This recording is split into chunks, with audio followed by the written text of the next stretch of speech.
আসসালামু আলাইকুম, শুভ সন্ধ্যা। যে যেখান থেকে আমার ভিডিও দেখছেন সকলকে আন্তরিক অভিনন্দন, শুভেচ্ছা ও ভালোবাসা। আমি মোহাম্মদ শিব্বির আহমেদ, চ্যানেল বাংলা 78 থেকে বলছি। আপনারা জানেন প্রতিদিন সন্ধ্যার পর আমি কিছু নিউজ নিয়ে আপনাদের সামনে হাজির হই, আপনাদের অবগতির জন্য নিউজগুলো করে থাকি। আপনাদের যদি আমার ভিডিও ভালো লাগে তাহলে আপনারা লাইক, কমেন্ট, শেয়ার করবেন।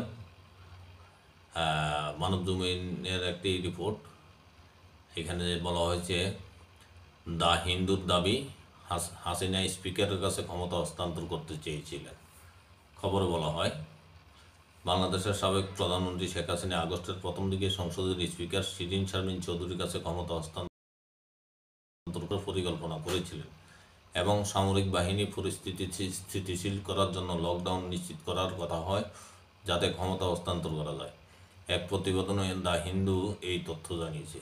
পত্রিকাটির সঙ্গে একান্ত সাক্ষাৎকারে আওয়ামী লীগ আমলের শিক্ষামন্ত্রী মহিবুল হাসান চৌধুরী নওফল বলেন, আমরা সে সময় গণভবনে উপস্থিত ছিলাম এবং ক্রমাগত পরিকল্পনা করছিলাম কীভাবে ছাত্র বিক্ষোভ সমাধান করা যায়। তবে আমাদের মধ্যে কেউ কেউ মনে করেছিল সাবেক প্রধানমন্ত্রীর আকস্মিক পদত্যাগে আইনশৃঙ্খলা পরিস্থিতি ভেঙে পড়বে, সেই কারণে লকডাউনের পরিকল্পনা করা হয়েছিল। 2024 সালের ছাত্র বিক্ষোভকারী নেতাদের সঙ্গে আলোচনা পরিচালনা করছিলেন বাংলাদেশের প্রাক্তন শিক্ষামন্ত্রী মহিবুল হাসান চৌধুরী নওফেল। তিনি বলেন, 2024 সালের জুলাইয়ের প্রথম সপ্তাহে ঢাকার পরিস্থিতি নাটকীয়ভাবে পরিবর্তিত হয়। শেখ হাসিনা চীন রওনা হন এবং তার সরকারের বিরুদ্ধে একটি পূর্ণাঙ্গ ছাত্র নেতৃত্বাধীন আন্দোলন তীব্র বিক্ষোভের রূপ ধারণ করে। ছাত্ররা যখন এক দফা দাবি শেখ হাসিনার পদত্যাগ দাবি করে, তখন চৌধুরীকে শেখ হাসিনা বৈষম্য বিরোধী ছাত্র আন্দোলনের ছাত্র সমন্বয়কারীদের সাথে আলোচনা করতে বলেছিলেন।